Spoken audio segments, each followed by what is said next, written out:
welcome to episode 42 of the Destiny Truthcast. I'm RedWingGirl, and I'm joined today by Lost Souls. How are you today, Souls? I'm doing very well today, RedWingGirl. How are you today? I'm doing pretty good. Are you having snow there in the Pacific Northwest this week? No, but the weather's pretty crummy, I must say. It's cloudy again as usual and raining on and off. We had 75 2 days ago, snow yesterday, and it's kind of sunny today, so I don't know what's going on here. But glad to be back here with you and with some more guests to talk Destiny with today. Right. Today we are happy to welcome 4 more members of the BNet community to the podcast. Our first guest is TheBeejAbides. We're glad you could join us today, The Beej. Tell the community listening a little bit about yourself. How's it going? Thanks for having me. I guess I got into Destiny. I played the beta. Liked it a lot, but just with like online games, I was a little skeptical about jumping in on day one, so I waited a little bit. And ended up getting the game about 7 weeks into its lifespan, close to, like the middle to the end of October or something like that. And kind of played a little timidly to begin with, first like a week or two, and then after that, I can't remember exactly what it was, but I think I got the Future War Cult Scout Rifle, and at some point I ended up upgrading it and had Firefly, the node Firefly available, and like as soon as I shot the first drag and watched his head explode, I fell in love with the game and like kind of never stopped playing it. So Firefly didn't crash your system? No, that was never a problem on PlayStation 4. I understand that was only the problem on Xbox. See, I heard that was a PlayStation problem. Oh, you know how the console wars go. People like to throw mud in favor of their thing. So, yeah, it never was a problem for me. In fact, like I basically aggressively seek out the Firefly rolls now on most guns if I can, just for that little extra explosion. It's just too damn fun. Well, then you must be looking forward to the Fatebringer then, because that's going to have Firefly on it. Yeah, and I mean, that was one of the funnest thing about the Fatebringer. I mean, getting that explosion and then that insta-reload almost, and then just back at it, making another head pop off. Fatebringer was definitely one of the fun guns. And so I still have mine. Occasionally, I still bring it into the Crucible, and it struggles in the Crucible compared to most other hand cannons, but every now and again, you can make a head explode in there, too. Our next guest is ViperVenom. Welcome to the Truthcast, Viper, and if you could tell the community a little bit about yourself. Thank you so much for having me. I appreciate it. I did get a beta access code from a friend to start playing Destiny back when the beta was just coming out, so went through the Sepix strike with them, and then I think it was still within the first week that the game came out that I got it, started playing. So mostly I started out as a Titan and still play it very regularly, but I do play all 3 characters at different times now, all of the subclasses in their due time. But I still kind of have a soft spot for that Titan. I'm having a lot of fun recently with the Twilight Garrison. So I've been playing this game for the past 3 years that it's been out. Really looking forward to the new raids coming back out, and I'm starting to spend more time in the Crucible now. When the game first came out, I did spend a lot more time doing strikes and nightfalls and that kind of stuff, but when that content kind of ran dry, I kind of gravitated towards PvP side of things to fill my time. Right, and of course the Titan is the master race, so I can see why you're having a lot of enjoyment in that, especially in the Crucible. What do you use in the Crucible? You just mispronounced Warlock. I just wanted to throw that in there. All in their due time, Souls. All in their due time.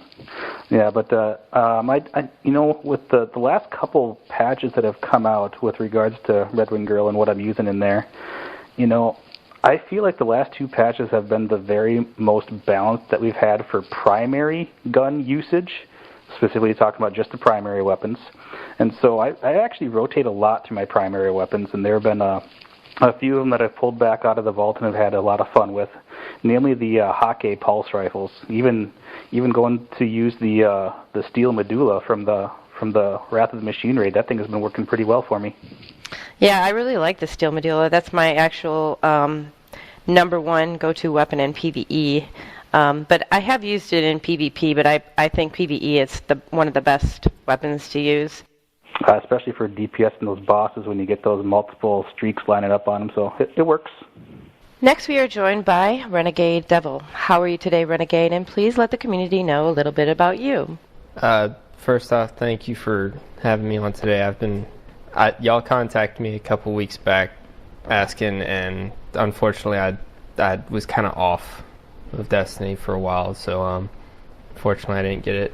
But I'm technically a year one vet. I played like about 20 minutes of the beta, and I liked it, but I didn't really get fully in depth with it. And the day that it released was the day I went into basic training and boot camp, so I couldn't get back on until well after Dark Below came out. But all my friends tell me that I'm still technically a year one veteran.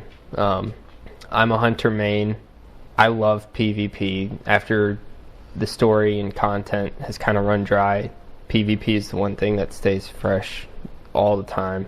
And I'm pretty much a small-time streamer on Twitch, but I gotta say it's kind of hard this late in the game. But yeah.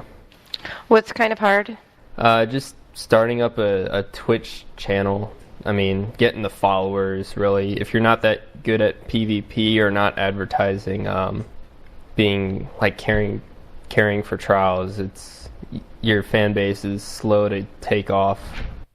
Yeah, I've heard a lot of people talk about getting started on streaming, and it is a little bit difficult. I mean, you have to do a lot of advertising, and it is time consuming, and the way that I understand it works, it really does command a lot of your time. And if you don't have a lot of time dedicated to it and keep your watchers engaged at all times, I think it makes it really difficult to try to maintain it. How much time do you stream? Usually I try and put in about anywhere from 3 to I think about 7 hours a week, just Monday through Friday when I get off to work to the time that I go to bed. That's quite a bit of time. What is your Twitch channel for anyone that's out there that would like to check it out? Simply, it's my gamer tag, Renegade Devil. Simply capital RENEGADE, capital D 3, capital V I, or 1, capital L. You have one of those names that is crazy to try to type in for LFG. Is that a 1 or Yes. is that an L or what is that? It is very difficult to type it in. I kind of get flustered at myself sometimes when I'm trying to type it in. Okay. All right, our last guest today has actually been on before, way back on episode 13. Welcome back to the Destiny Truthcast, LoganX. How are you today? And for those who may not have heard your first visit, just tell the community a little bit about yourself. Hi, Redwing and Souls. Thanks for having me back. Appreciate it. Always good to be here and to be a part of this. Basically, long-time gamer. From PC days, dabbled in console stuff. But Destiny was really my first console shooter. I got into the beta, and just kind of enjoyed the pace. I enjoyed the gunplay, ballistics, kind of those things that I'm from a Battlefield background, so kind of enjoying that pace. Don't like too quick of TTKs and that kind of thing, and just kind of got into it. Struggled with controller for a lot of year one, so my KT is, not that I go a lot on that, but just to say it, suffered a bit trying to get that up, but was immediately drawn to the Warlock. Really been meaning. You mean the master race? Is that what you just said? Master race, yes. Okay, I just want to clarify that. And I'm a father of 2, and my kids were intrigued by the gameplay, and my oldest got on fairly quickly, started up a hunter on my account, and then my youngest, who had never done anything on a console or anything before, wanted to try to play, so we got him in with it, Titan, dabbling with scouts and hand cannons at first because they were easier to fire, and I mean, fast forward obviously now, that was about mid-year 1, he's amazing, probably better than me really, and they're both very good. So and now they both have their own accounts, and I play their other 2, as I ranked them up. So it's been a interesting ride, from that time. going through all the changes and stuff. I'm probably the epitome of a casual gamer. Work, family time. I'm pretty much a weekend guy. Dabble during the weeks when I have time. So, never really got enough of people to do raids. So I've never done any of the raids. Gasp. So I'm hoping to maybe do some of that stuff now at the end. I've hooked up with a group that Dragoon has been on here once. At least I think he was. I might be wrong there, but a lot of people there. So hoping to maybe do a few of those now that some of these things are coming back, and just to experience them if anything else. I'm not looking to do well. I'm not looking to any of that stuff. So, but I'm coming from my Battlefield stuff. I'm really a PvP guy, so I enjoy that the most. I try not to let a lot of these changes kind of get to me. Again, I don't play it as much, so but at the same token, I try not to be too much of a meta guy. I'll use things when they're appropriate, but I've enjoyed fusions a lot, and I've gotten, try to continually get better with them. And the way sidearms have been going now, I mean, it's popular, but I was using them before this change when Supremacy first came out. Hand cannon sidearm was a great thing for me, and I adopted it well when everybody was talking about shotguns for that. So, I just kind of try to do what I can in game, try to have fun with it, and again, try to look at these changes in a way that I try to make the best of it in that way. Well, we do look towards our youngest, for the future generation. So it's good that you started him out as a Titan because, obviously, master race. And it's unfortunate about the Warlock. So RedWingGirl she just hasn't seen the beauty in the floof.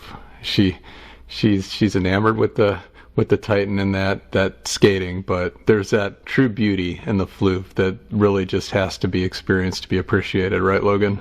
Absolutely.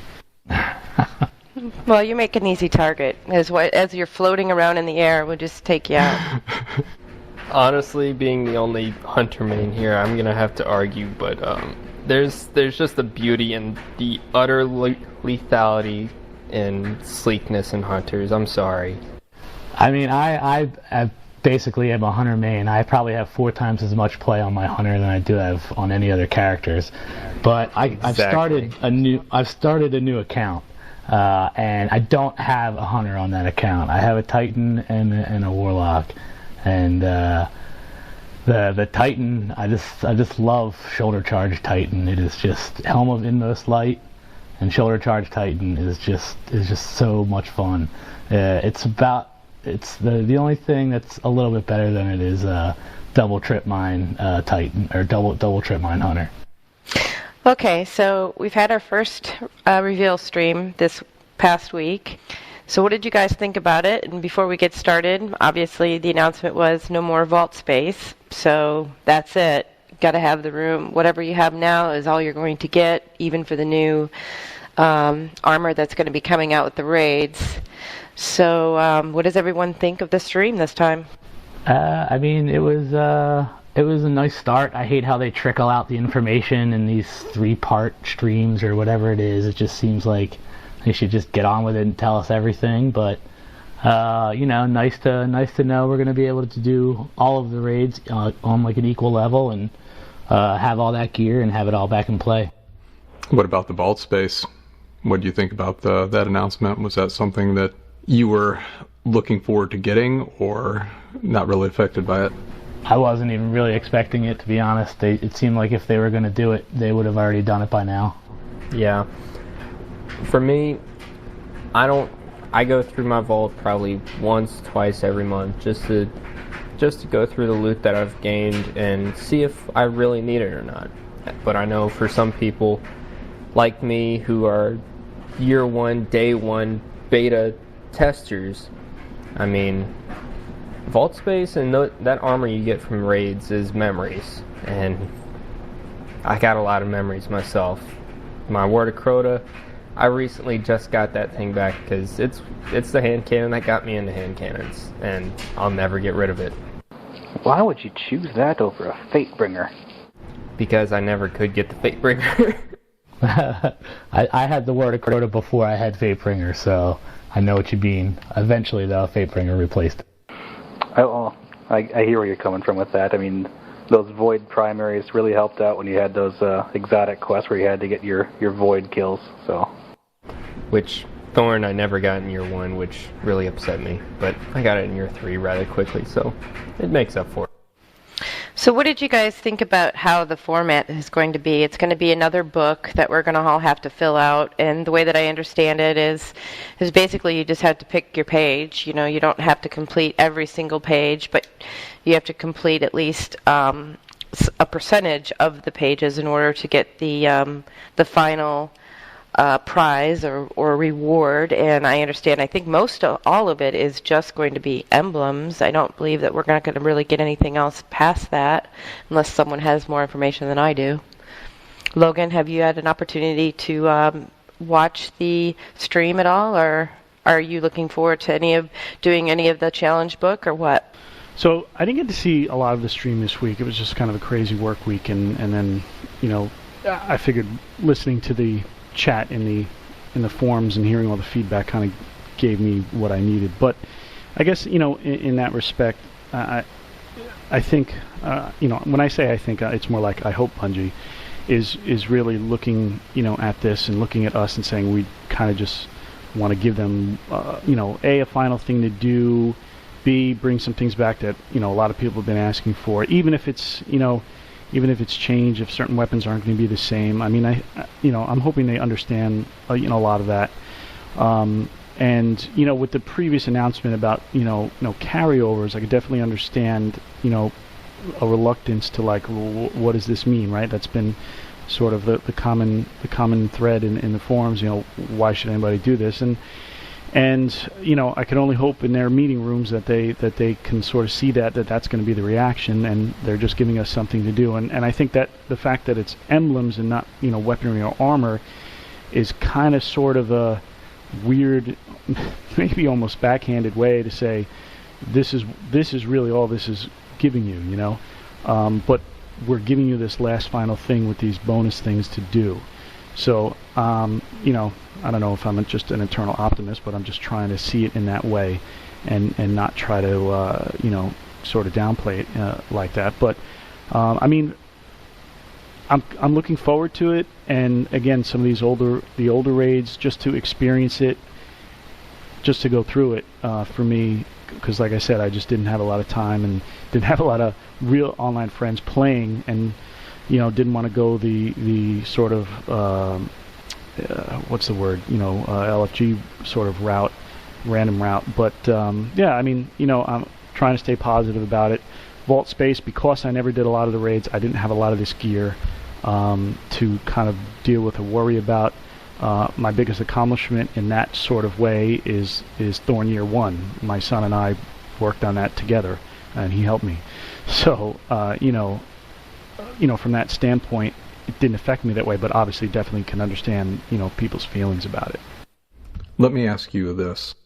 So, you brought up the fact that we're just getting, you know, this new content's coming, that they're bringing back the stuff we've been asking for, and they announced that there will be no light level increase, and their explanation was that they kind of want this to be not us, you know, trying to grind and progress more, but to, and RedWingGirl, you actually posted kind of about this when you were saying this should be the golden age of Destiny. We should be at the height of our powers, I guess, and really progressing. And you were talking about, obviously, the weapon balancing, and so that's kind of a little bit different.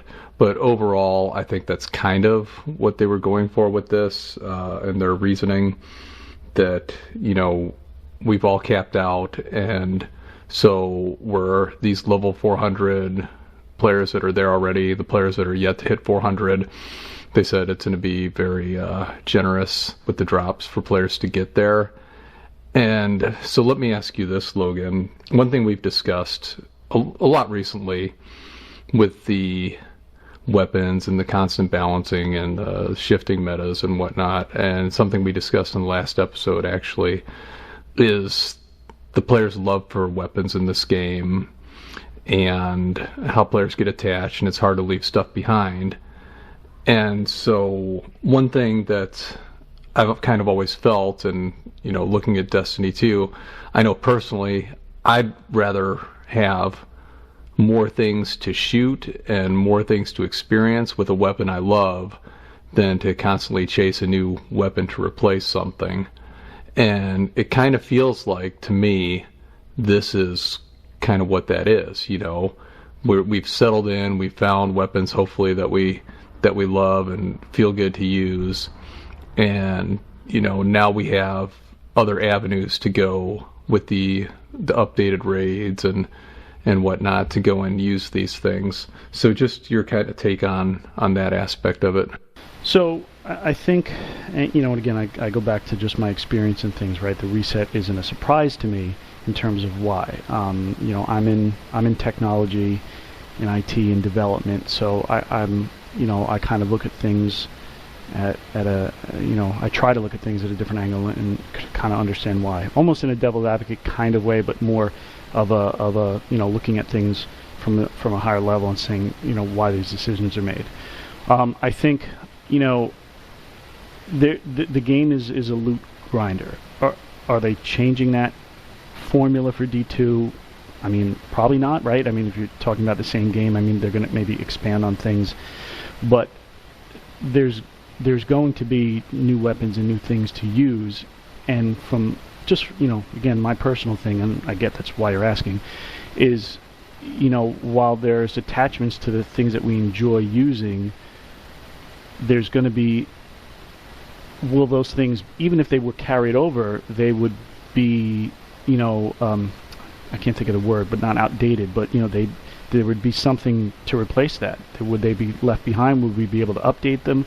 Would we just be carrying them over just to have and use for a little while, but then we level up, or things get stronger and then we can't?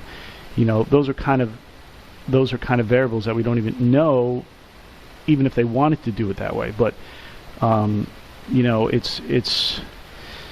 it's kind of a weird sort of aspect to how they're developing it. I mean, personally, I feel they made this decision months ago, and they just either were finding the right way to tell us or the right time to tell us, and that kind of thing. I mean, from a development standpoint, I mean, you either know if you're going to spend the resources to have all of this stuff moved and categorized and everything in the game, that how that's going to work and how it's going to happen. So, again, just how I look at it, this decision when it came out and how they stated it, to me was just, finding the right way and time to tell us. But for me personally, again, this kind of reset and this kind of thing, and moving from a different game and kind of restarting isn't new. So, I don't think I've put the attachment on it as others have. I respect it, but it's not the same feeling for me, if that makes any sense. So one of the things that they announced was Mayhem Nightfalls, which, outside of the raids, to me this last send-off is a real big tip of the hat for the PvE players, right? So we're coming out with all upgraded raids to the new light level, and then Mayhem Nightfall. So some of these last final things that they're giving us is really all for PvE, and that's one thing that a lot of the PvE groups have been saying is, there's not enough content for us, there's not enough content, and meanwhile they're doing all of this weapon modifications for the Crucibles. So, what is everyone's thought on that? Renegade, are you looking forward to the raids? Honestly, I'm kind of excited about the raids, especially in the PvP aspect, because not only will it give players something else besides PvP to do, it'll also give us weapons that we haven't played with in the Crucible, at least competitively, in over 2 years. I'm ready to use a Fatebringer in Crucible. I honestly wish and hope to God never to come across another Vex Mythic class, just because of all the problems they had with it back in year 1, but I'd still like to see more of a return of that now that we're in the end phase. See, how do you feel about the light level not increasing, but just kind kind of their take on the celebration and the going out with a bang with where our characters are now. Well, as far as trials go, I'm honestly grateful that they didn't include a raise in light level, simply because that would mean you're spending more time in-game and outside of trials to actually gain that light level. So I see it as you're going to be as strong as you possibly can be. You have a greater chance of getting the weapons that you now know how to use or have used, or your favorite weapons that you feel comfortable in using. I see that as no need to grind out for that level anymore. You're now at your strongest. Get the weapons you want now. Yeah, I agree. I mean, at this point, I think it's all for the fun. The challenge and the fun of it. Maybe making new friends. Maybe kind of a chance for a lot of people who maybe early on didn't get a chance to do raids, and now because they're popping back up and maybe they've made some friends or at least a couple of acquaintances along the way, now they have a chance to jump back in, and it just strengthens the idea of probably where they're going with Destiny 2, which hopefully is, if they still haven't broken on matchmaking for raids and stuff yet, so this is a good way for people to meet. I'm tired of grinding for numbers. They're carrot and sticks, and I like getting a weapon. I hate having to find 6 different materials to upgrade it. It's tedious. It's boring. I hate having to do tricks to get more exotic shards when I need them. So I'm ready to just play the game and have fun with it. Kind of cycle in weapons in and out. And know that if I want a weapon that I kind of got rid of back in the day, it's gonna be there for the taking again. Viper, are you doing the raids right now? We still have groups from my clan still trying to go through the raids on a semi-regular basis. A lot of people get those quest lines to go through past raids to get a weapon like the No Time to Explain or something like that they're trying to finish off. And we get some people that we introduce to them for the first time. So, yeah, we go through them on a semi-regular basis. I sometimes jump in, I sometimes don't. I'm just kind of like the extra person who goes in and helps them if need be. So, but I'm really looking forward to earning rewards again that I used to love back in the day as well. So let me ask everyone, has everyone sort of made a decision on what page on the book, like on the collections book or the Crucible book, or which part of that book do you think you'll be able to complete till its fullest? Logan, I'll go ahead and start with you. Well, I've been primarily PvP guy, like I said, so I think anything Crucible related will probably be what I look for to complete all the way. Trials, unsure. Again, I'm not really a Trials guy either, and I've just dabbled in it a bit. Maybe some of the people from this group that I'm in, will do some, but we'll see there. Story stuff. I'm, it's not that I'm not into it, so I'd look to do some of that stuff.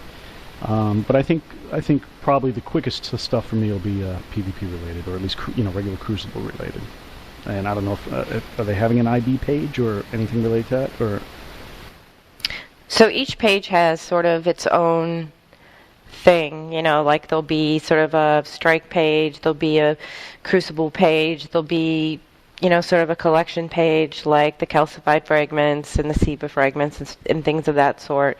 I didn't get to see each page. I know that each class has its own class-specific page, Titan, Warlock, and Hunter, so I'm just wondering, I think in my case, about 50% of it will probably autofill, and then the rest I'll probably try to figure out what I can fill.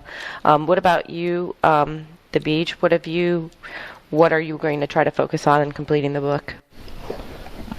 I think I basically have most of it completed already. There's going to be definitely a few things in there that I haven't done. I've never gone flawless in Trials of Osiris, which is pretty crazy because I have something like 60,000 kills and like 60,000 deaths in the Crucible. I'm basically like a break-even type of dude, but I have a lot of time in it. So I just kind of Trials of Osiris gets a little boring for me. I'm a charge forward with a fusion rifle and grenade and hand cannon type of guy. So I get a little bored with Trials. So I just never really got into it. But other than that, I mean, it's going to be the new stuff, the new challenges that come with the new updated raids, a couple bits of the Wrath of the Machine stuff, and that's about it. I feel like I already have most of it completed, and that's wild because I haven't been playing on the Beej account as much lately. So it just kind of speaks to how much I've played in the past, which is probably like just a little too much. What about you, Renegade? Probably the pages that I'm going to be focusing are on the hunter and the story. I already know that those two are going to be probably one of the easiest to max out for me because I've had this hunter since year one. I've literally played every mission in the story probably about 3 times over, if not more. All the subclasses have been maxed out. I've been through trials with each one. Loved it, hated it, can't say much more on it, but Crucible, I'm about halfway, probably. Trials, I'm going to be so excited for that, because I've only been flawless once, and that was through literally a carry from another streamer. And I literally cried on that stream when they got me to Lighthouse, because I was just so excited. It was my dream to get that before the end of Destiny 1, and it took me till year 3 to actually get it. So Trials is probably going to be my number 1 page. How about you, Viper? Well, like all the other people who've been playing since year 1, I'm probably going to have a lot of it completed when it drops, just from the time spent going through things and grinding strikes and raids and everything from about that time. So I think I'm going to be mostly looking forward to the new challenges in the updated raids, just because you know that's where you normally get the best loot from. So if there's going to be loot to be gained again, that's probably where you're going to have to focus to get it, and that's where the time is going to be spent. And how about you, Souls? What are you going to try to get done first on your book? Well, I think that obviously we'll be doing raiding because we love to raid. So I think it'll be that, and I think the collecting. I know that we were going the other day and looking for the SIVA fragments that we were missing, which kind of sucks because you were able to get yours because you were smart enough to concentrate on one character collecting them, and I've been all over the map on what I play, so it's hard to know what fragments I have where. So it's made it very difficult, and as you know, I was jumping around as we were doing that, trying to figure out who had what. So have you saved up your $7,000 to get your T-shirt once you complete it? Oh, it's only 7. I thought I had to save 7 million, so that's good. I was actually going to go start panhandling for the T-shirt. Yeah, wow. I think they said it's not going to be that much money this time. It's going to be a little less. I just hope I can actually get it, because we did all that work to get me the completion of the last Moment of Triumph, and it would not let me order a T-shirt. I tried on 3 different occasions, and it never successfully let me do it. So if I do get to that point this time, hopefully I can actually get one. And what about you, RedWingGirl? What will be the first thing that you are looking to complete in the book? My goal is to complete the book 100%. And that means that I'm going to try to go to the lighthouse. And however that means that I'm going to get there, I don't know yet, because I absolutely suck in Crucible. But it's going to happen. Of $99.95? No, I'm not doing it that way. I'm going to try to do it legit. But regardless, I'm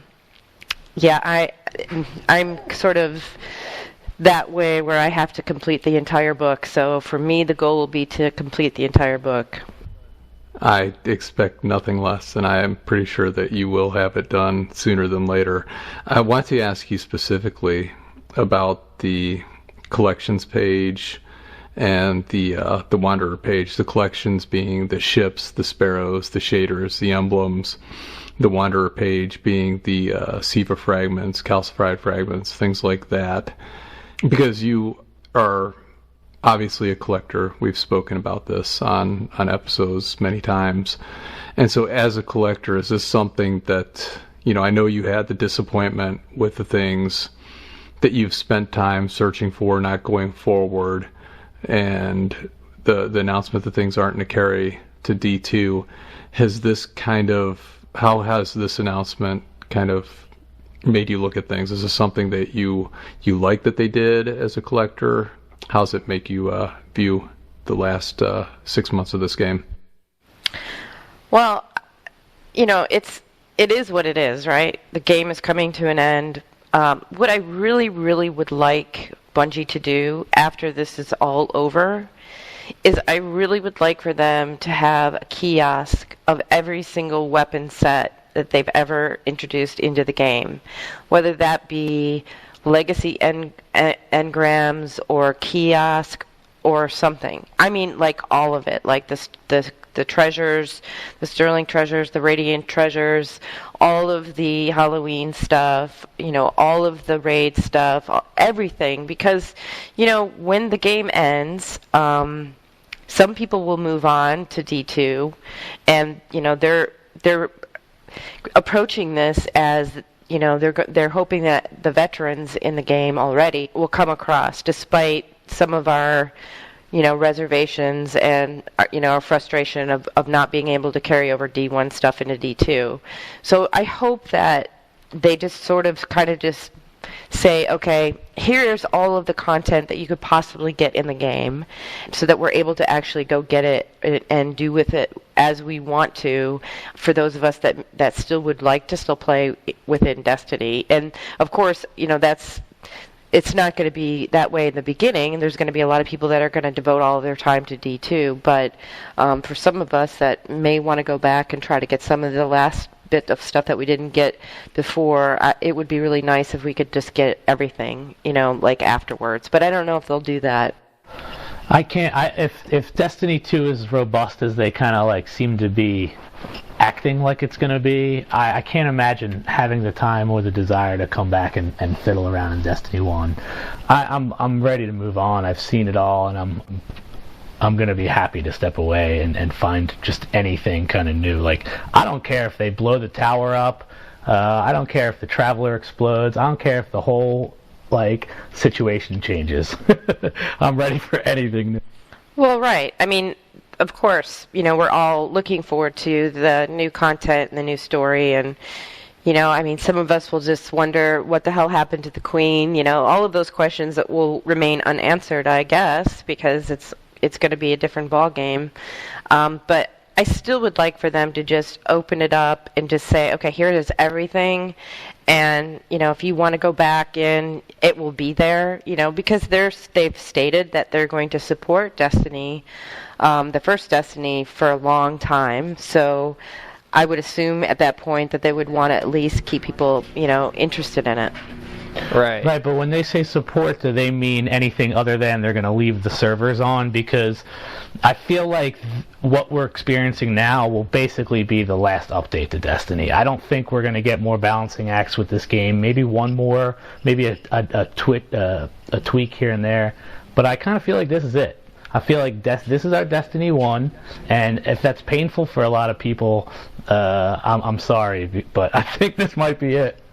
Right. Deej and some of the developers said on the live stream that this would be the last live event, if not the last actual update to Destiny 1. I don't foresee them actually coming back to Destiny 1 and doing anything such as adding a kiosk like you said, Red Wing, but again, I'm with you. That would be a nice addition. Honestly, if you're a year one veteran like me, you'd kind of want to see the old rumor about the trading come in, and that be a thing as well. But as far as us moving into the future and with Destiny 2, I'd honestly want their full attention devoted to Destiny 2 to make it as good as it can be, so that way it doesn't turn out like Destiny 1 on year one, having more problems than solutions. Right, but I'm kind of looking way down the line, right? So When 343 took over Halo, they came out with, Master Chief Collection, and, then they released Reach and things like that. I'm kind of hoping that the long-term, down-the-road plan for Destiny is somewhat of a preservation or some kind of,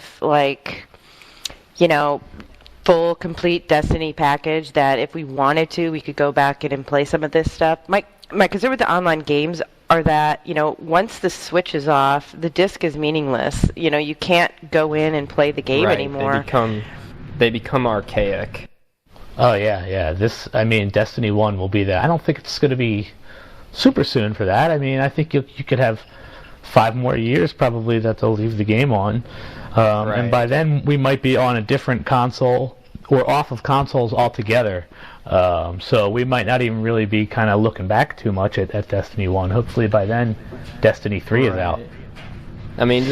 Look at what happened to Call of Duties. They leave the servers on for X amount of years. I think Modern Warfare 2 servers are still up on the 360, but I think the original Modern Warfare are shut down. I don't know because I don't have the disc anymore, but ultimately they've become fossils. I think what you're going with that, RedWingGirl, there is the nostalgia, and this is something that Paul talked about last week with probably in Destiny 2 we'll see weapons from Destiny 1, even though they're not going to carry forward because Bungie loves the past and bringing things back. I think you're kind of talking about, again, with the Master Chief Collection down the road, they're going to want to, if they're still selling, if the Destiny franchise is alive and kicking and Destiny 2 pushes it even further, that will give players that haven't experienced it an interest in going back and trying Destiny 1 and possibly remastered collections, things like that with that. Well, I'm just. This is a discussion for another time, probably. It's sort of my. I guess I don't really know what the description is. Part of the online gaming experience to me, with digital downloads and the requirements of being online to play some of these games now, is sort of annoying, right? So every Halloween I go back and I play Medieval, which is a PlayStation 1 game, and I still have my original Xbox and occasionally play Mech Assault, which was one of my all-time favorite games, right? So these games are intact in that you can go back and play all of the games that you want, just like any other console that you may have. I still have the original Atari, and I haven't played any Atari games recently, but I have, I can if I want to. And so I guess what I'm driving at is that I hope that there's some sort of way that we'll be able to access Destiny and everything that is in it without having to be worrying about a server, and maybe just be a pipe dream. Right, yeah, it's kind of like now how we don't even really own these games, we license them. It's a licensing agreement. Every time we put down $60 for a game, we can't, we technically don't own it. I think one thing to acknowledge with, them keeping support up is cost, right? So, you look at it from that sort of marketing and development standpoint, and you've got, Activision somewhere behind there, even though they're kind of hands-offish with Bungie. But what does that mean? For example, Redwing, mentioning, bringing up these weapons and stuff. Are they just going to be there? Is it going to be linked to Eververse? Is it going to be, is there going to be more cash grab to it in order for this support to still happen? Some things we don't want to think about, but I think, looking at that side of it, is any of that possible in that way? What, keeping these servers up, how are they going to maintain it? Sure, if D2 does well, that could be fine. Look, Blizzard runs most of it, ran most of their development off of WoW money for how many years, and now, it's kind of that whole thing, but this is Bungie's primary IP, so. I don't know. I guess my point is that as these online franchises start to work, or continue on. You have to have a console. It has to be online. I have discs that are single-player games that I can't even play unless I'm actually connected to the internet, and that whole kind of scenario really bothers me. And I know that this was a big discussion when, Xbox and PlayStation 4 first announced how they were going to be rolling out their games, but I just see it as a bigger problem. We're not actually, like you say, we're licensing these games, but I really hope that there's some sort of movement within the gaming community that forces a little bit of these gaming companies to try to let us play these games, let us be able to access them in some way, whether there's a way for them to release it so that we can fully download the game digitally and manage it on our own console or something. I don't know. I don't know what the answer is. I'm just thinking long term with Destiny and Destiny 2 and everything down the line, So after the 10 years is over, let's say they maintain the game for 5 more years, then that's it, And like I said, maybe after 15 years, people just won't care. There won't be enough, interest in it. But like I said, I still fire up Mech Assault, and that was like one of the first games besides Halo that I had on the original Xbox. And, I still do play some games on PlayStation 1. And so I hope that they have a little bit of an idea about how they may want to keep these games intact for years and years down the line. Yeah, I think I get where. So, yeah, with like Halo, we could go and, I've got my original Xbox as well. I could go plug it in, put the disc in, and go play the original Halo. And with Destiny, it's that online world. So when they shut it off and they said it'll be on for the foreseeable future, it does also imply that there will come a day when the servers aren't up and Destiny 1 will not be playable. And I think that going to the whole 10-year story, and maybe I'm wrong with this, but the fact that they've announced that Destiny 2 is a sequel and that Destiny 1 is this ending, this game that you thought you were getting into as this journey and progression, suddenly these things we've seen and we've done are going away. These planets are probably no more. The tower is not going to be anymore. And so without going back and putting in that old disc, where we thought, Destiny 2 and beyond would just be expansion on the world, these things are going to go away. And I think that's kind of where you're looking at this, that it's suddenly, we're looking at something that we thought was going to be there a while that we don't know, maybe 2-3 more years, how long beyond that will they support it? But yeah, it's a completely different landscape now with these online experiences, and that again we do, as TheBeejAbides said, license these games rather than really own them. So I don't know if it's the best thing overall for gamers and gaming to go to that route, or if the old, be able to put in the disc and experience that nostalgia, is that something that's a thing of the past? Yeah, it's still, gaming is still by far the best bang for your buck type of entertainment if you get into the right type of games anyway. I could take a date to a movie and spend $30-$40 pretty easily. I could buy a game for $30 or $40 and play it for like months on end. So gaming for me is still by far the best value.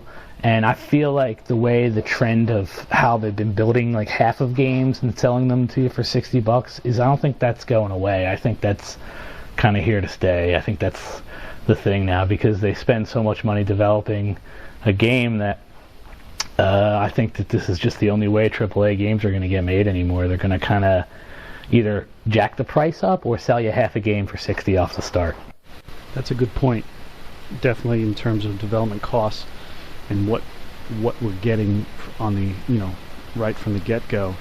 Games are still running, $60 now, and right, like anything else, they're looking to see how they want to support it. And, it's kind of disturbing in that way, where it's like, okay, you guys are settling to, put out part of a game that you've either advertised in one way or another, and then you're just looking to stretch it out just for the income. Again, I get it, but I think companies just need to be more clear about what's going to happen. I mean, I think a lot of the stuff and the issues we saw over the past 2 years are just about not being clear about what's coming out, not being clear on cost, and I'm hoping that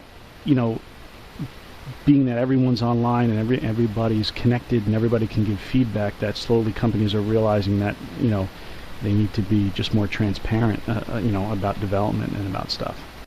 So going back to the record book, 3 of the pages were the Titan page, the Hunter page, and the Warlock page.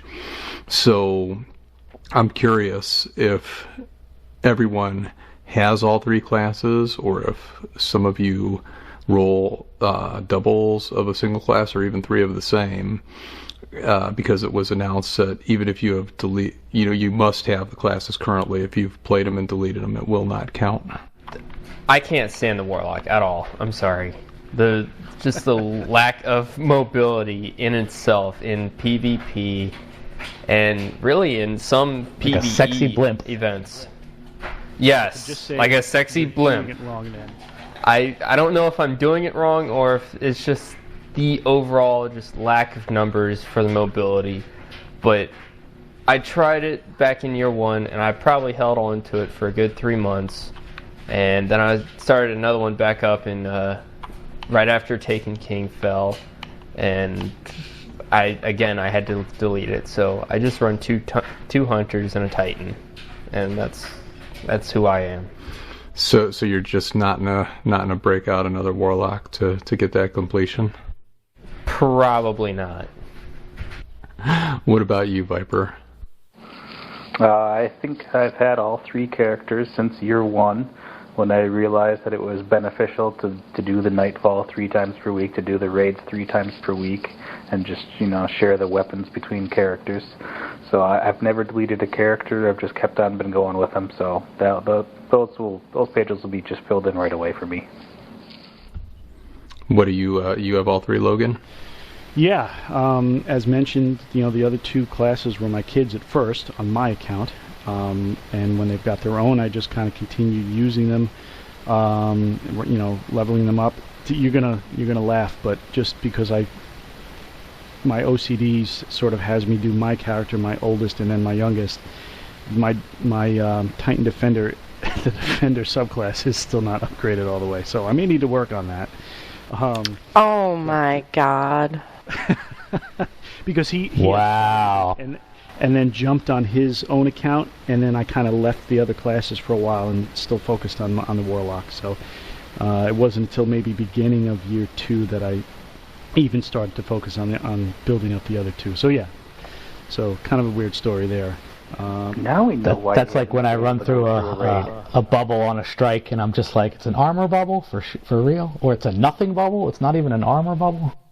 I do have the weapon speed buff one there, so it's like 2/3 of the way. So RedWingGirl, I know you were anxiously anticipating filling out the Warlock page in your book. I have all 3 classes, and I play them all relatively the same amount, although I do prefer my Titan in PvP and in PvE. But I play all 3 classes all regularly and rotate in all of their subclasses fairly equally. But, I just have to say, if you don't have a bubble Defender Titan, you might as well just hit delete now. you gotta work that one out. You gotta work that one out. Yeah, See, I'm kind of in the same boat with you, Red Wing. If you don't have a bubble, you don't have anything. Well, there's nothing better than using a Defender Titan in Mayhem, because it really wrecks everybody's fun. Oh, Mayhem Rumble's the best with armamentarium and 2 suppressor grenades. It's just mean. You can basically throw a grenade every 4 seconds, 5 seconds. If you have max discipline, you like never run out of grenades. I actually, if you know how to, that in one of the last Mayhems, I ran that. And looking at my Defender class now, I do have all of the bubble stats. I'm just missing like the bottom tier of the last 4. the last 4 rows, just to say that. But no, oddly enough, in Iron Banner, as I played all 3 characters, I did better with the Titan for whatever reason. And I'm trying to understand, was I just, was the end of my roam of playing all 3 and I was just better for that week, or was there something different? But it was Striker class, though. And as an example, on Blind Watch, as it rotated through those, I never went under 2.0 on Blind Watch with my Titan, but I struggled with my other 2. Well, I think it's because they've done so much nerfing on the Warlock and the Hunter. I mean, I was using my Blade Dancer in Iron Banner quite a bit, and they've completely wrecked that class. It's just, you can't even, unless you take those people by surprise, you can really take a Blade Dancer out, if you have the right group of people team shooting. But I don't know what they've done to that. And I've also noticed that it seems to me that they've reduced the time of the supers. Like for the Warlock, the Arc Warlock seems to go really quickly now.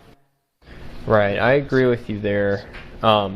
Since the latest patch, they definitely nerfed the crap out of Blink to where it's unusable. And why in the world they touched Warlock other than just the melee? That really confuses me as to just what in the world were they really thinking when they said, okay, we're going to nerf this one perk on the Warlock skill tree for Arc subclass, that it honestly, any professional Trials person that I know, they wouldn't use Landfall in Trials. They'd use Ionic Blink. Get that mobility. With mobility, you survive in Trials. Without it, you're a sitting duck. Just point blank, you are. Which kind of leads me to the thing that when Josh Hamrick came back and started talking with us ahead of time before deploying patches, I was really happy to see that happen because it felt like we were going to start to be part of the conversation about what could be coming down the pipe, and we could give our opinions, positive or negative, maybe give some suggestions that they could play around with, and hopefully actually get those things to be balanced so that Destiny and Bungie only fixes the things that are broken instead of breaking new things along the way.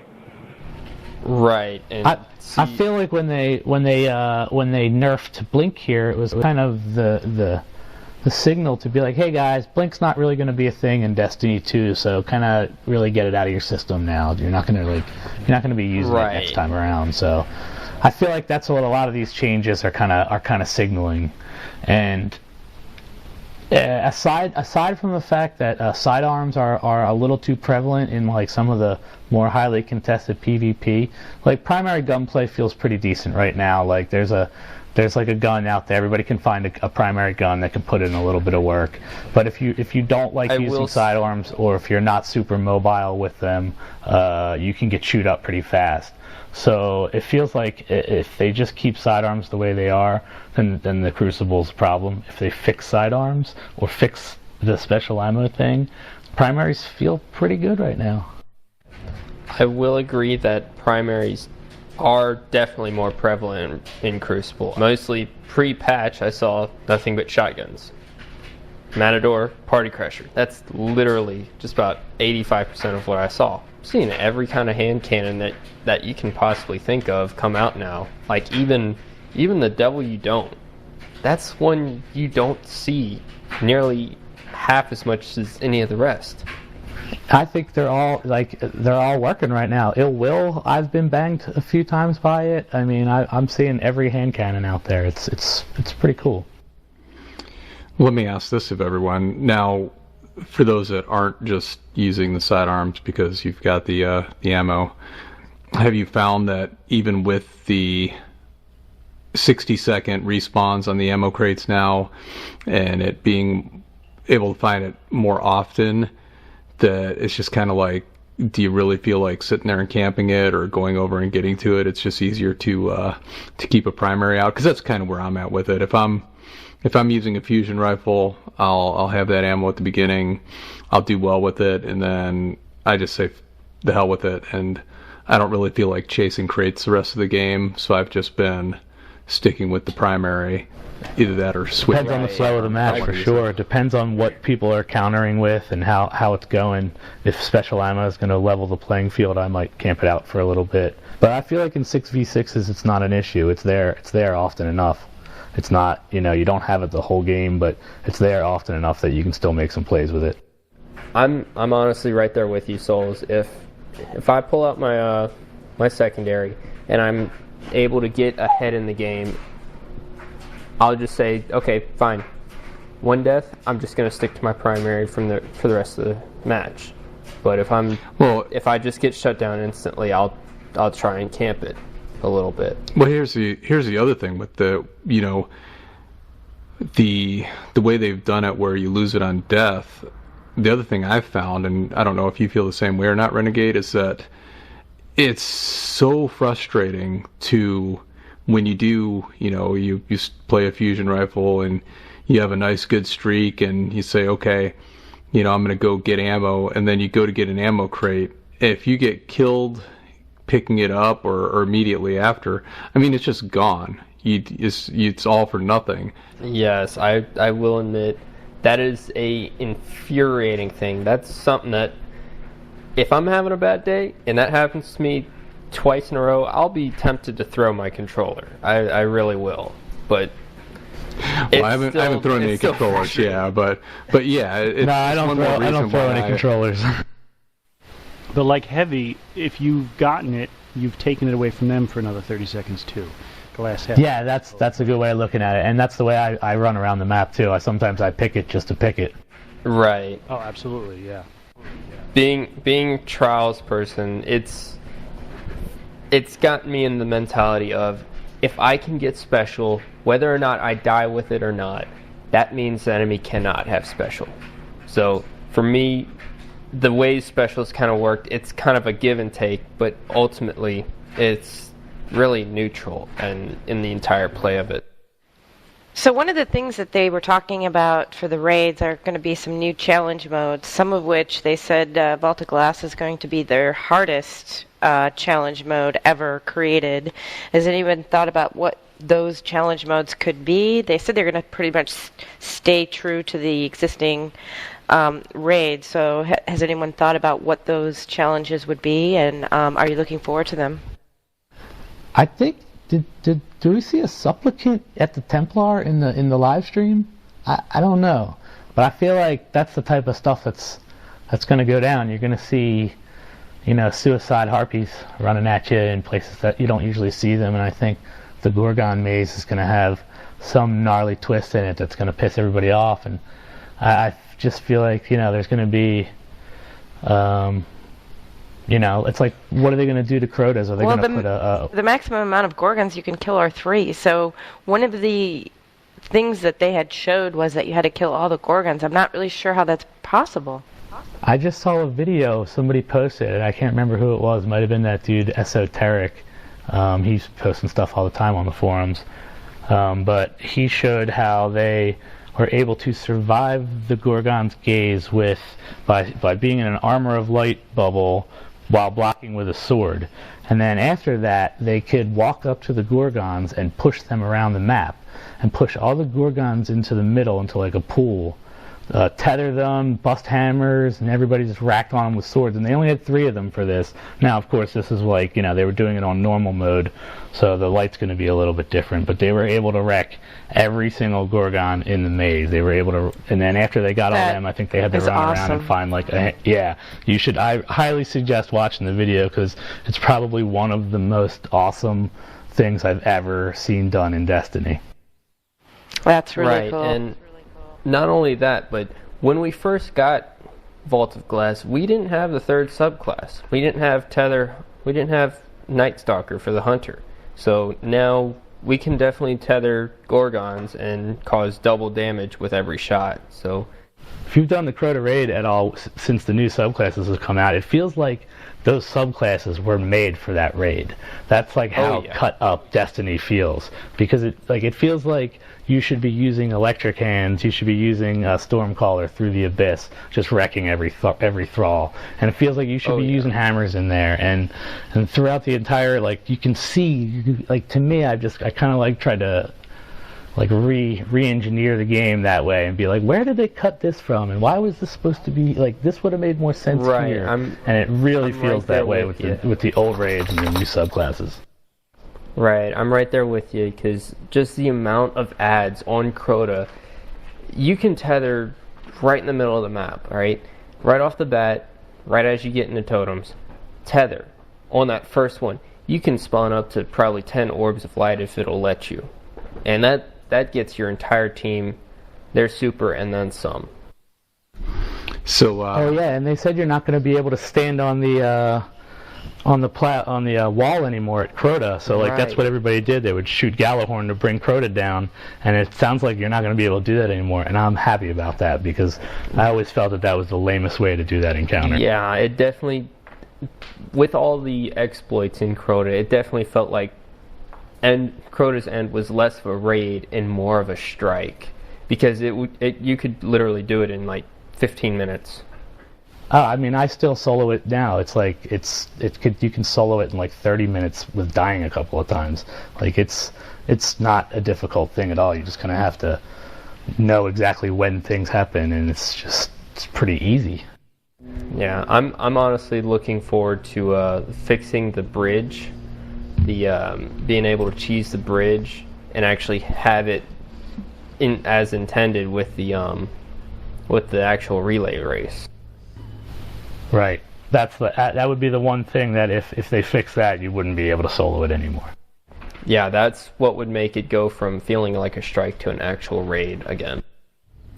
Going to that, they talked about in Vault of Glass, they considered making changes to the jumping puzzle where players were able to just jump to the ledge, and they considered putting in like a wind burst that would blow players off the ledge, and then they decided that that's kind of what made the experience fun for a lot of players.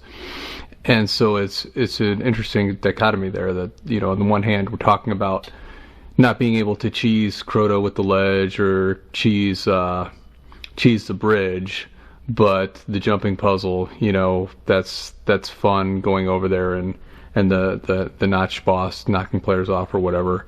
So, I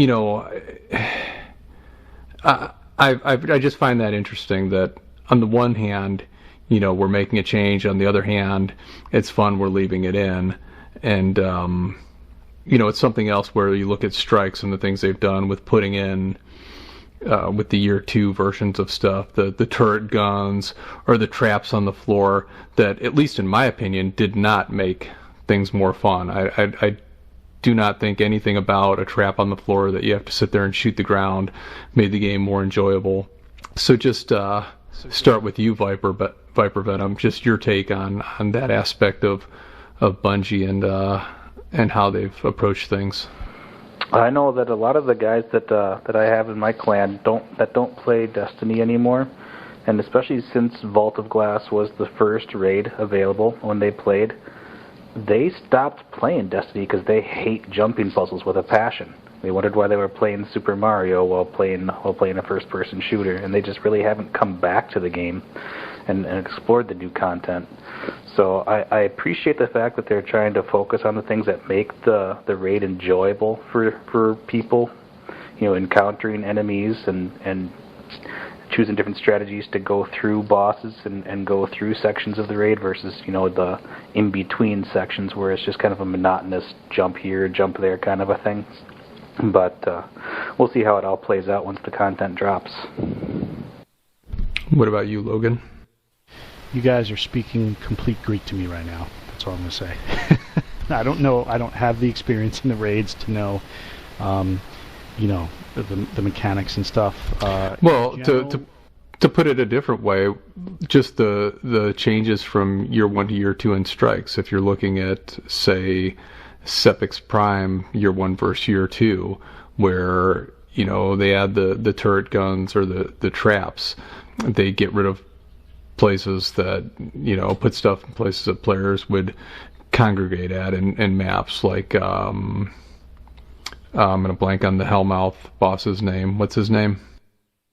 Omnigul. Fogoth? No, Fogoth, yeah. Oh, okay. Yeah, like shutting off the room. Just and putting all the traps in that room, all on the upper ledges and whatnot. Is that something to you? Did that make it more enjoyable, being forced to not go to places you were comfortable with, or move around the map more? Or is that something that you liked it how it was before more? So it's interesting that you say it in that way, and I focused on Omnigul because I had forgotten that the doors closed when I was playing with my son the other day, and I got closed out for a second. So, but you know, so I think something in me, part of the other reason why I never actively searched out to do raids too, is I think just I have a general disdain for playing modes that are hard just for the sake of being hard, if that makes sense to anyone. And maybe I'm thinking about it completely wrong, but it was just something that I looked at it that way. As far as changing the way some of the maps work, it's kind of a mixed bag for me, because, you know, some things, okay, you made it a little more challenging here and it made sense, but other things, and these new traps are annoying as fuck, if I could say that on this channel. But you can say it, because they are annoying as fuck. You know, but kind of mixed bag. I mean, I think it's good to change things up just in general, just so you're not doing the same thing over and over again. You have to change tactics. I think, you know, when you look at things that way, I think that's good. But, you know, I think there are design elements that could be better. And again, just not throwing something in there for the sake of it being challenging, or just for the sake of it being harder, you know, or just ramping up, you know, how many ads are coming out, you know, and that kind of thing. So, yeah, you know, it's kind of the way I look at it like that. Kind of plays into when Oryx invaded the solar system and brought his own brand of enemies with him. I always felt like the Taken were the epitome of what an enemy class should be like in a game like this, because their new abilities really pissed me off. You know, being able to duplicate themselves, being able to put up a bubble around themselves. And just the way that you interacted with Oryx going through that story made him feel like a boss who you actually had that rivalry with. And it was a game changer in that way. It really was. Yeah, it really was. Yeah, so just focusing more on the enemy abilities rather than, you know, like the traps on the floor is what made the game better. Right. I'm with you there, Venom, because when taking Kingfall, it pissed me off to no extent how my shots would just miss and miss and miss the Taken Scions, and yet after I kill one, there'd be another one to take its place, and it just would... I can't tell you how... Stop teleporting! Yes, exactly. And I'd hate them, and I'd hate the meleeing and meleeing and meleeing. Yes, it would be endless melees, or just shoot until you had no ammo left. Well, I have to say that I'm actually looking forward to going against the Vex again, and I hope that they don't do any kind of Taken Vex or whatever. I really want the Vault of Glass to remain true to what it was, because I really look... it's been a long time since we've had a decent Vex battle, and the one in Vault of Glass was definitely that. So I'm looking forward to that. Hell yeah. I think our most recent... If they add Taken to these ones that I have not experienced pure, I may not do it, because to me it's I believe they said they're not doing any of that. They're not Takenifying or Siva-ifying any of these raids. They're just going to be a little bit tougher, and they're going to have a couple of twists here and there. And I don't think that they're going to throw those Taken anywhere. So to the raids and RedWingGirl, I know that you've been looking forward to the Vault of Glass again. When Rise of Iron, the day it came out, you predicted as you ran the Nexus the first time, oh my god, Vault of Glass is coming back, when the Relic was there. And I'm really excited to have that coming back. I know that ran it a couple times in year one, didn't really experience it too much, actually never ran the entire vault until I ran it with you. I had just done Atheon in year one, but as much as I'm looking forward to being able to go and experience the Vault of Glass as kind of a fresh raid with you once this releases, I know for myself the thing that I was the most excited about when you told me it was in the live stream was the fact that King's Fall will be playable at endgame level, because I did not expect that. I expected Vault of Glass, possibly Crota, but I was actually genuinely shocked that King's Fall is going to be brought up as well. And to me, that is just the pinnacle of content in D1. I know the Vault of Glass is cool, the scope of it, going through it like on the Paradox mission, playing the raid, but again, to me, just King's Fall was the pinnacle, and I cannot wait to get back in there. And the fact that they're doing these weekly raid challenges, I think, is something that was the second thing that was the biggest surprise to me. And I think that's really cool, that each week there will be a focus on a particular raid, so it'll give a reason to go to each of these raids in turn. So just curious as to what of these 3 raids that are being brought up, each of you is the most excited to get in and had the best memories. Start with you, Renegade. My best memories were from Crota, simply because there's so much that could go wrong, but in the most hilarious way back in Crota. I mean, whether it was swinging across the bridge and thinking you got it, only to find out you're going to get right up there on the edge, and then you're going to just fall just straight to your death, and your whole team would laugh and call you, just kind of ride on you for a minute for saying, dude, you don't know what you're doing, get back, watch this. And then the next guy would go and he'd do the same exact thing. Or if it was, you'd run up there and you'd be ready to just sword Crota, and you'd call to have him down, and you would have ended up doing it too early, and as soon as you go for the first swing, he just uppercuts you.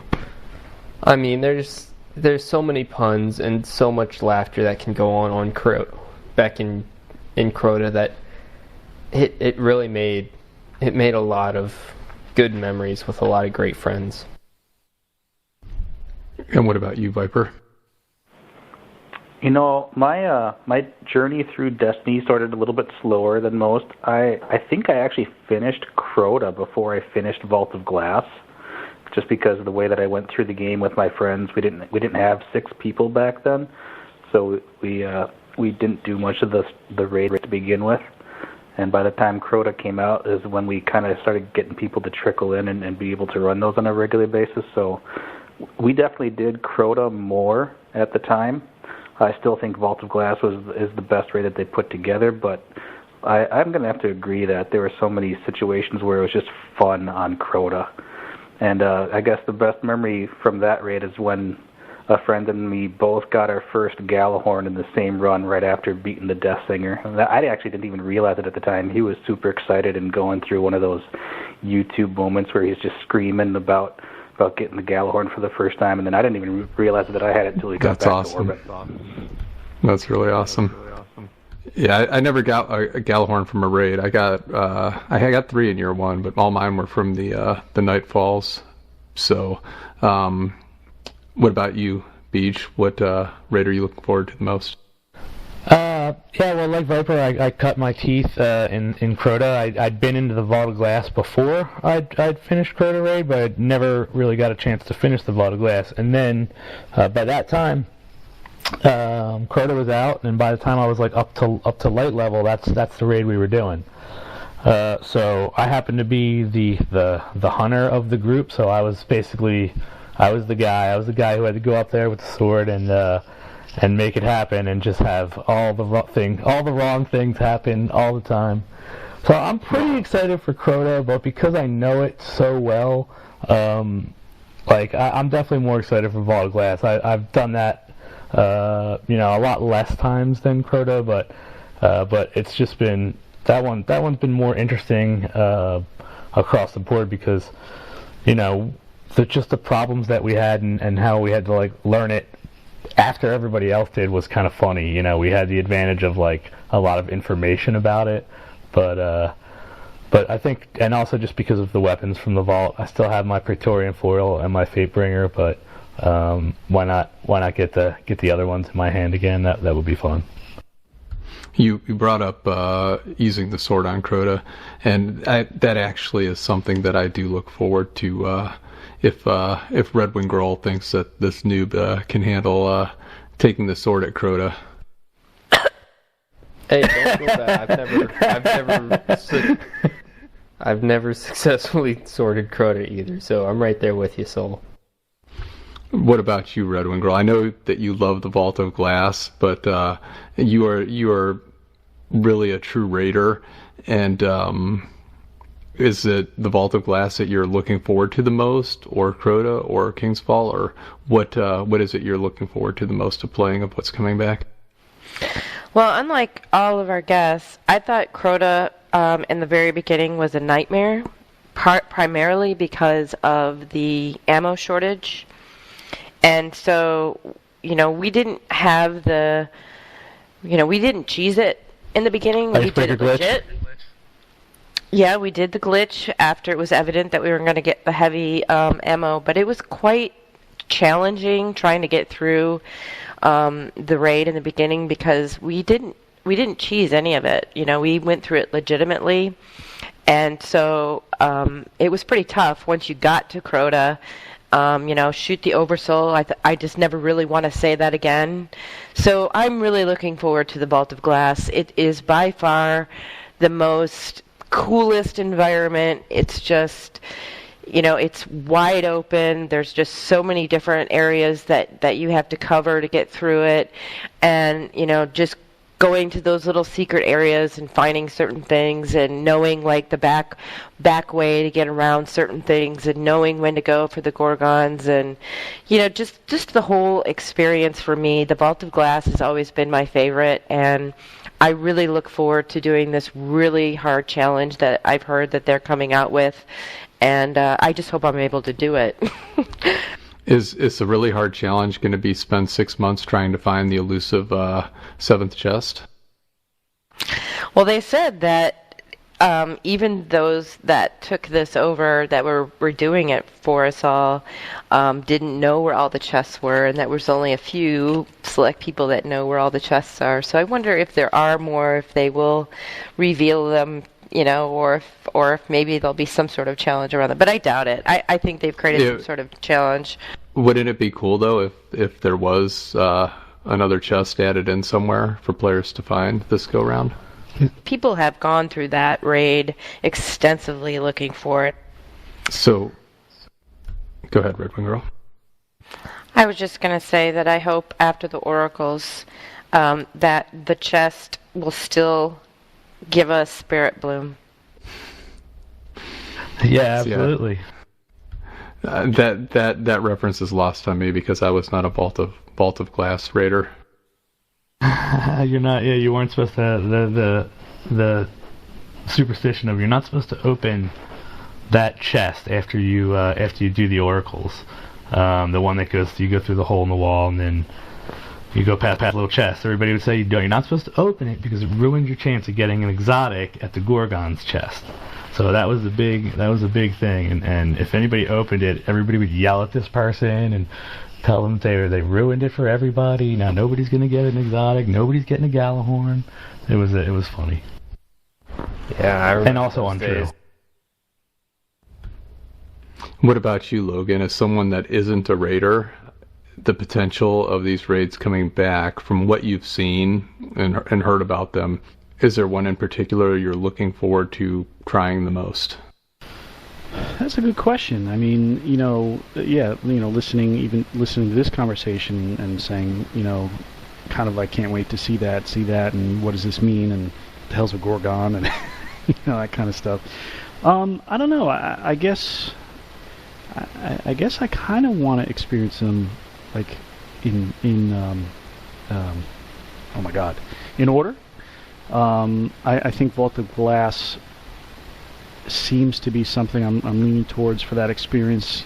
Again, maybe just because it was the first one, but I mean, it's it's a tough call. I think I wanna try to experience them all the same way. But I think in order, doing that first one first, getting me through that door, so to speak. Probably just wants to handle to do it that way.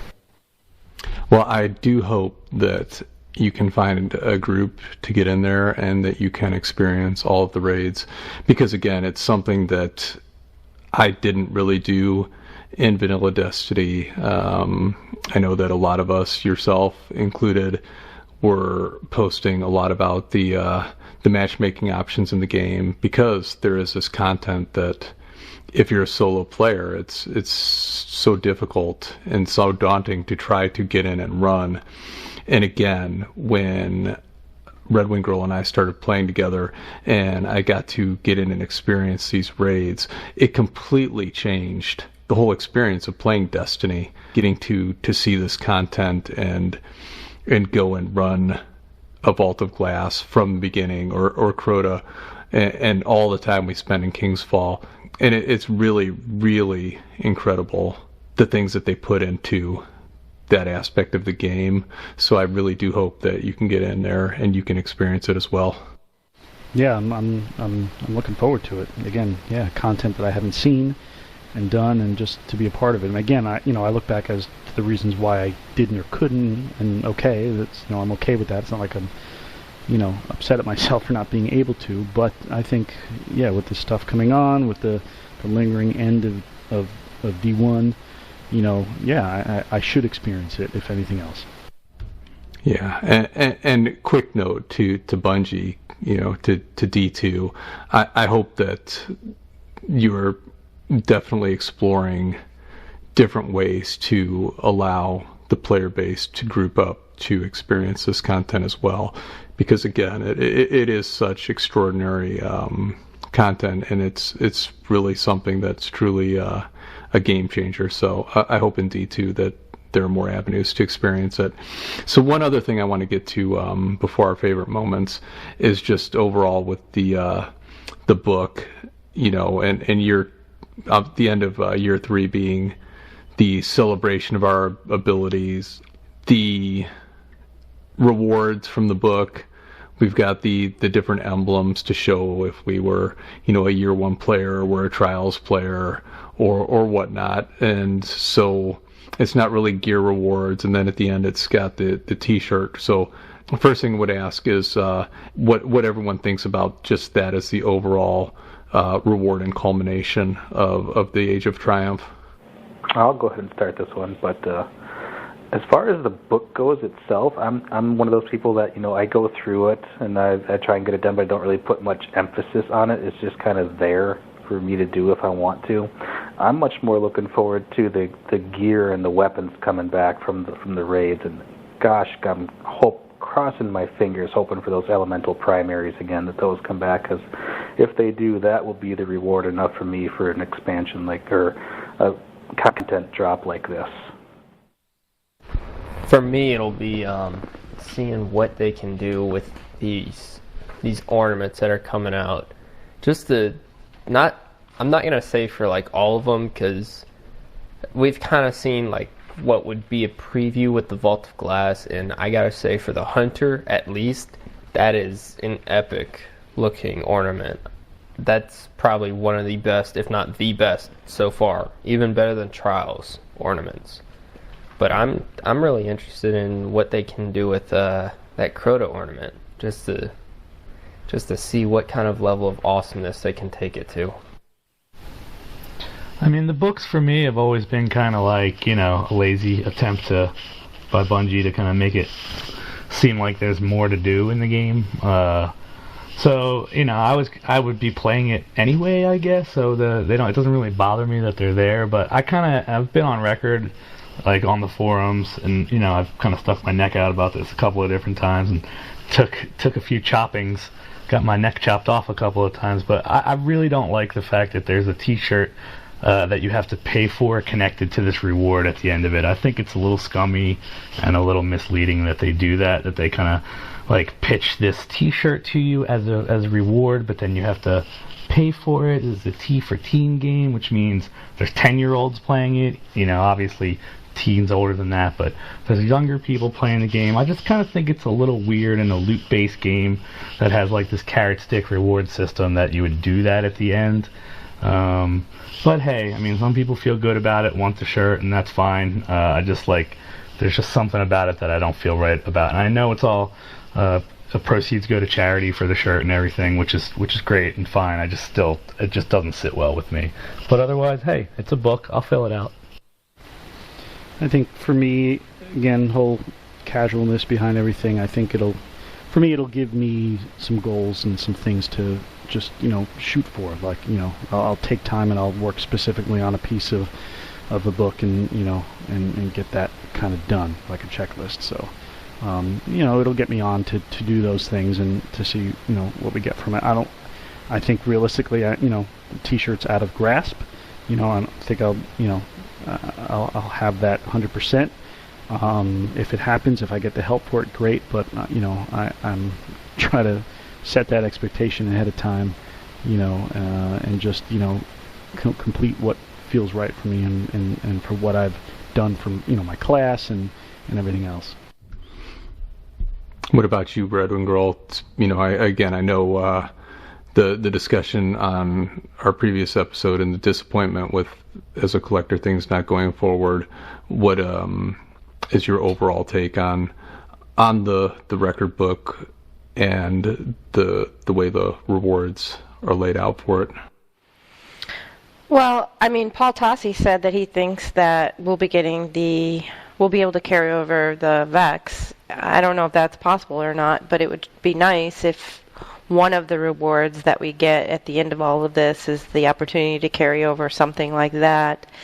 But I'm sort of, I'm a collector, so I'm looking forward to getting, all three classes with all of the armor, with all of the ornaments. So I intend on grinding out a lot of these raids. So, speaking of the ornaments, is there a particular raid set that you're looking forward to the most? Just not running the raid itself, but armor sets with the new ornaments being added to them. I haven't seen them, so I don't know.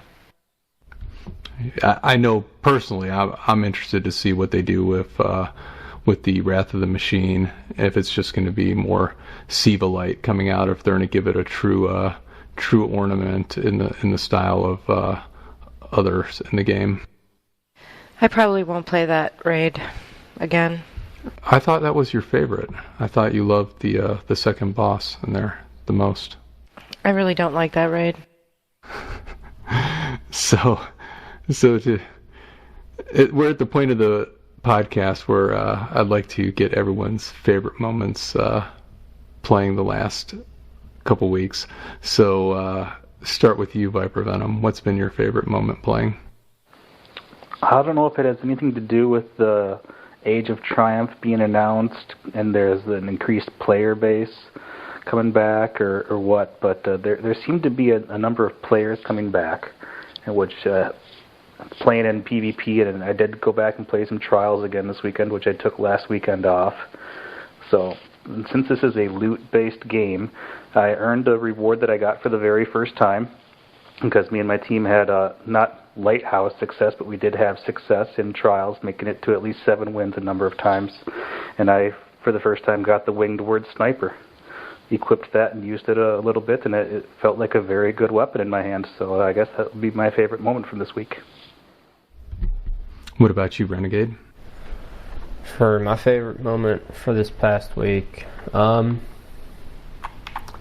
really, it's probably one of my best drops just playing Crucible. I jumped in a 6v6 and just really didn't care about what I was doing in the game, just as long as I was helping my team some. And at the very end, I get probably one of the best roll Ayaz Lunas I've probably ever gotten. It was got. What did it have on it? Actually, I'm looking at it right now. It's got Sure Shot IS, it's got rangefinder, it's got rifled barrel, and it's got life support. Now, Good lord, that's a winner.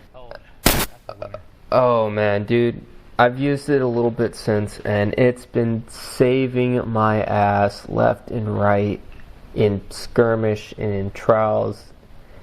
It's just been remarkable. I mean, life support, they say it's broken or it doesn't work as good, and there's so many other better perks out there like Luck in the Chamber or Hidden Hand, and those are all great and fine and everything, but when it really comes down to it, you want your health back immediately. And if you can run armor higher than your recovery on a hunter main and still have life support, that's a godsend. That is a literal godsend. So let me ask you real quickly. So since they've done this weapon balancing, most of the focus has been on the special weapons and ammo and whatnot, sidearms. What has been your overall take on hand cannons? You pretty happy with where they are now after the change?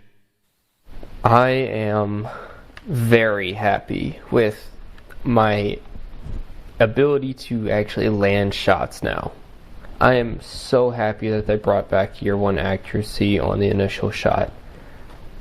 I would get infuriated with my hand cannon before the patch, and now I'm finding it a little bit easier and a little more relaxing to actually use hand cannons and any other gun type. Scout rifles, they just don't really work for me that well. Auto rifles, I can't stand them at all. I feel like they're a waste of bullets anyway. And pulse rifles, yeah, I used the Clever Dragon back when that was the meta, but it just doesn't feel the same anymore. I think for all the flack Bungie gets about the things that the players feel they get wrong with balancing, I think the hand cannon change that they've done is something that they've gotten very right, and I think that I think it was a very good change, and I think they do deserve props for bringing them back and making them what they are now. Agreed, because like you said, they did do a lot of wrong in the patch, but this is the one thing that they got right on the nail. They hit this nail right on the head and said, this is what they want, this is what we're giving them. Nothing more, nothing less, and it's working. It's working phenomenally. What about you, Logan? I'm a hand cannon user from way back. Still is the most kills on all of my characters, and I agree that it's always been touted as a precision weapon in a way, but obviously not to overlap into scouts or anything else. And I think there's part of that community that doesn't quite get what that means. They just want a weapon to work where they shoot it, and they don't understand. At least, in Bungie's way of balancing in that way. But even so, you have different weapons that are just going to be used differently. And I think with the way they did this, with bringing back that paced accuracy, is pretty incredible. And I picked up a nice lingering song like 2 IBs ago, and this thing just hits like a truck. And I picked one up this IB with Luck in the Chamber, and it's just pretty ridiculous. I also have a very good roll for AS Luna, and as well that's I've always used. So yeah, I think everybody gets kind of hitched on this doesn't work, that doesn't work, why can't it work that way, when again, take that step back and look at how the balancing needs to work between weapon classes, and so not one thing is overlapped or overused or over in that way. And no, I think they did this one right, at least. Different things for different people, I suppose. And what's been your favorite moment playing the last week or two? So it was this week actually playing with my kid, my youngest, and he took a break for a while and kind of came back to things and has been having a good time. And he's the PvEer in the house, so he can walk me through a strike back and forth with his eyes closed. And he got an amazing roll on a is it Jabberhocky sidearm with and I don't remember the perk name, but it's with it has a stagger on it. So watching him laugh, run around, staggering captains with this thing, and then I'll come in and finish up or something was just a really great time. That's pretty awesome. That is pretty awesome. What about you, TheBeej? I had a couple different pretty fun things this week. I mean, we tried to get some people from my clan to get on. We could only get 4 people together, and we ended up playing Mayhem Rumble for about 2 hours one night, and it was just hilarious, just running around laughing and switching up subclasses and just having a lot of fun, trying not to get killed by people with Thorn and stuff. Just trying not to get a PTSD from that again. And then we went in and we ran through Crota like super quick. I think one of us died just by slipping and falling off the edge with one spot, but otherwise I think we tore through it in like 25 minutes or something really ridiculous. And but the other thing, I was playing on my other account, and I played a game on Shores of Time where I was just getting destroyed by this one guy with an auto rifle, and he just kept ripping me all game. And at the end of the game, I checked to see what he was running, and he was running this answering cord, and it had perfect balance, injection mold, and unflinching. And I specifically inspected him just to see, what is this dude running? Why was he so good with this gun? And that was on my Titan character, so I played against him again the next 2 matches, and he just kept tearing people up. He was first every time, and I was like, that is some heck of a gun he's got right there. And I was then playing a couple days later on my Warlock, and I completed the quest line for the Taken King, because I'm just leveling it up. I just basically got it to level 40, and I go over to Zavala or Ikora, whoever you see at the end of the mission, and you have the choice of picking 3 different weapons. One of them is a hand cannon, Down and Doubt.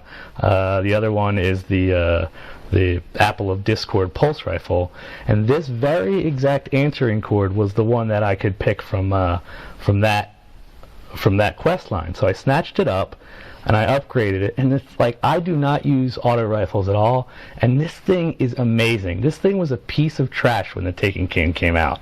Everybody dismantled this thing or used it basically just until they found something a little bit better than it. This was the Taken King, this archetype of weapon just did not kill people in the Crucible, and it wasn't fun to use. And right now, it is, I swear to you, I don't think I've ever touched a better auto rifle in the game. And I don't know if people can go back in time and get their hands on this thing, or they literally have to delete a character and start a new one to complete that quest to be able to get this exact roll on this gun. But it is worth doing if you just want to dominate some people, because it is hilariously good. I cannot believe it's like a little laser beam.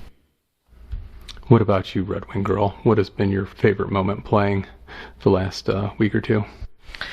Well, I haven't really been playing too much, but I did spend several hours in my vault trying on all of my armor and putting together all of the armor sets and deciding which sets I'm going to eventually need to get rid of. But for me, the most fun was putting in all that armor and going through every single shader at the shader kiosk, because that's what I like to do. Yeah, that's actually pretty awesome. What was your favorite combination you came up with? Well, I had somehow deleted a pair of arms on my Titan for the Spectre set that I'm really bummed out about. So I'm probably going to have to delete that, and that's kind of why I was wanting one of those kiosks so that you could get some of that armor, but whatever.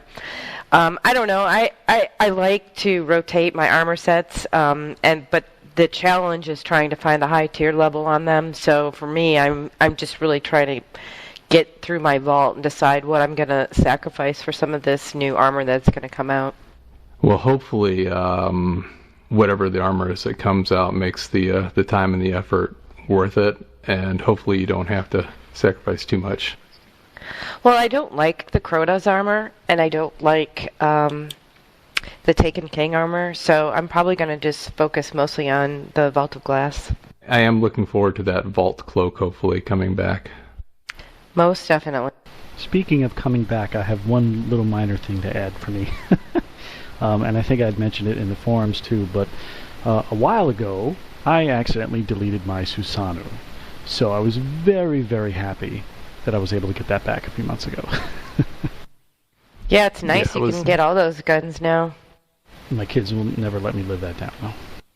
Yeah, there's just those weapons. Like, for me, I had, when I got a vacancy, I got rid of my Thesons because I just thought the vacancy was going to be, the same but better. But there's just something about the Theson that nothing else is the same.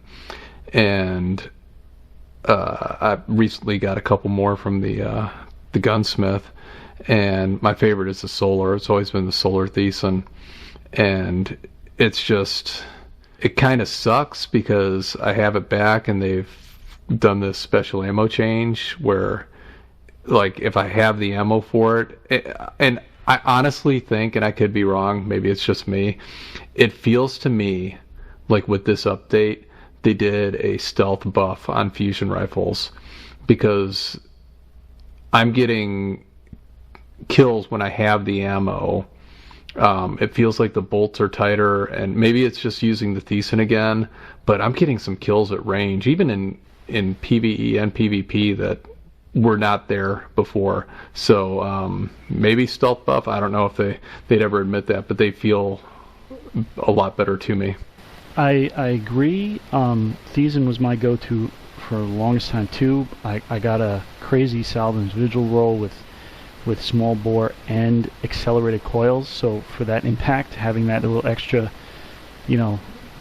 time or lesson time. But yeah, I've hit some pretty dumb range shots with it that were surprising over the past few months. So it's hard to say, but they do feel better, or at least very accurate.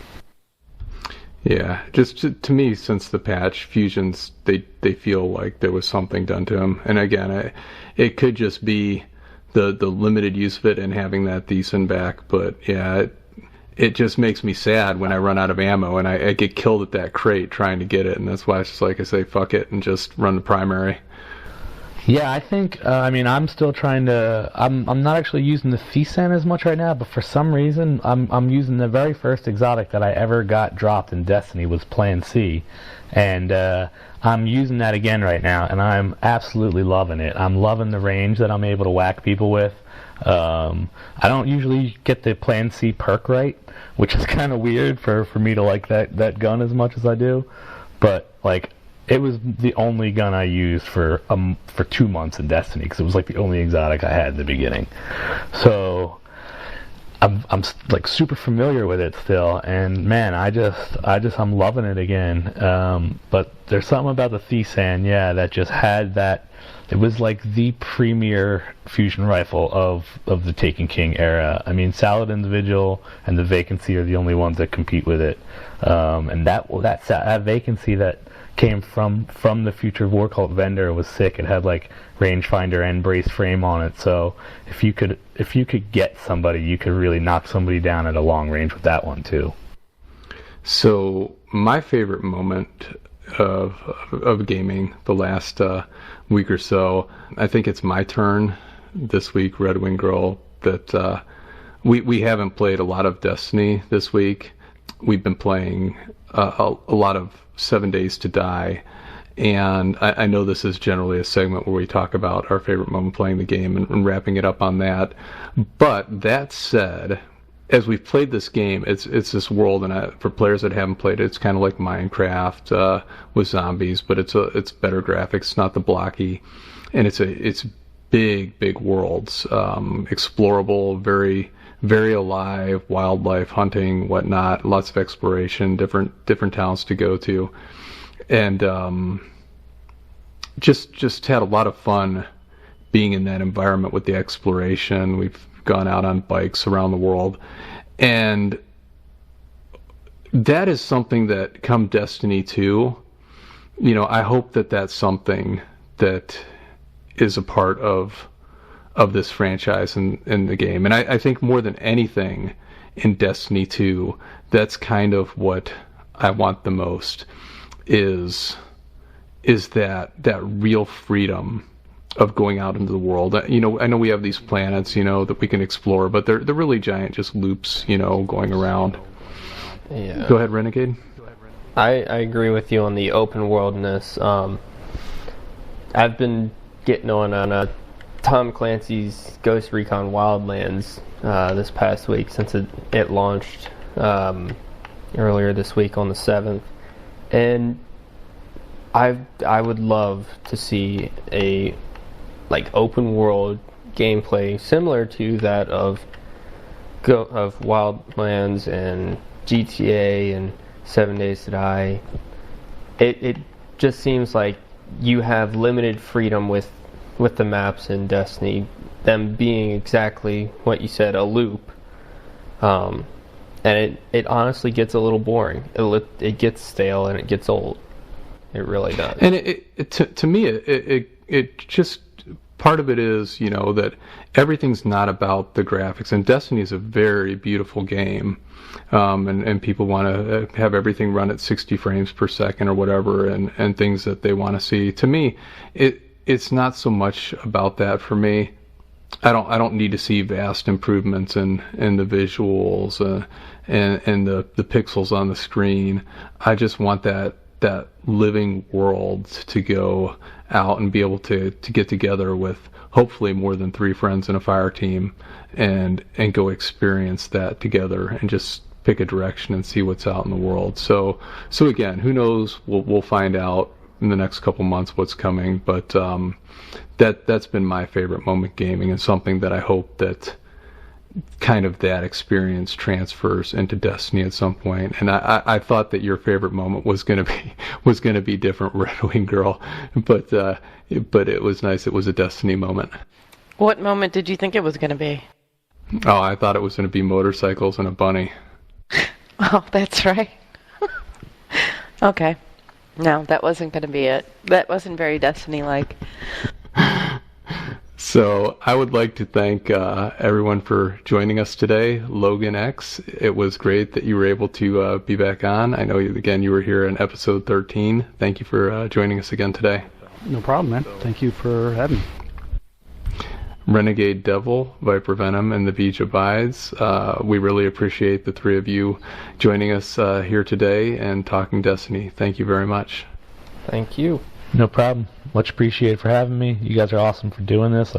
You guys' involvement in the community makes it better. You're dedicated to it, and it's cool. I love being on the forums and seeing you guys getting involved. And I'll always be on there mixing it up. So, till the next time. Thanks again. And RedWingGirl, as always, it's been a absolute pleasure being able to host the Destiny Truthcast with you and be here today talking Destiny with our guests. Most definitely. And, I got to say, each time we do one of these things, I find more and more interesting things and interesting stories that I don't know about. And that's all because of the BungieNet community. And I really appreciate everybody that comes on here and talks about it and lets us know all these stories. It's really cool.